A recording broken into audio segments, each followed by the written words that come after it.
மக்களே, பாருங்க நார்த்தங்காய் நல்லா விளைஞ்சிருக்கு பாருங்க. இந்த மரத்தில் 4-5 காய் தான் கிடந்தது. ஆனால் ஒவ்வொன்றும் நல்ல தேங்காய் சைஸில் நல்லா திரட்சியாக இருக்குது. இந்த நார்த்தங்காய் வந்து எதுக்குன்னா, நம்ம நாக்குக்கு இருக்குது பார்த்திங்களா, நாக்கு நரம்புகளை பசிக்கு தூண்டி விடும் அப்படிங்கிறாங்க. 2வது பித்தத்தை போக்கும். இது நம்ம உடம்பு முடியாதவங்கெல்லாம் அந்த காலத்தில் இருக்கும்போது அந்த கஞ்சி இது போடும்போது நார்த்தங்காய் ஊற கொடுப்பாங்க. அது எப்படின்னா, உப்பில் வந்து ஊற போட்டு நல்லா குலுக்கி வெயிலில் வச்சு காய வச்சு எடுத்து வச்சுக்கிடுவாங்க. அது அப்படி உணர்ந்த மாதிரி தான் இருக்கும் பாருங்கள். அந்த மாதிரி காயை எடுத்து நாக்குக்கு சரியில்லைங்கிறவங்களுக்கு அதை கொடுப்பாங்க. அப்போ நம்மளுக்கு நாக்கில் நல்ல ருசி தட்டுப்படும். சிலவங்க என்ன சாப்பிட்டாலும் எனக்கு ருசியே தெரியலாமாங்க.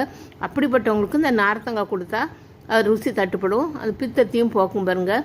உங்கள் வீட்டில் இந்த மாதிரி நார்த்தங்காய் மரம் இருந்துச்சுன்னா நீங்கள் பறிங்க. அப்படி இல்லைன்னா பறித்து சமையலுக்கு யூஸ் பண்ணுங்கள். அப்படி இல்லைன்னா கடையில் வாங்கி இந்த மாதிரி ஊறுகாய் போட்டு சாப்பிடுங்க. படப்பு பிடிச்சிருந்தா சப்போர்ட் பண்ணுங்கள், என்கரேஜ் பண்ணுங்கள்.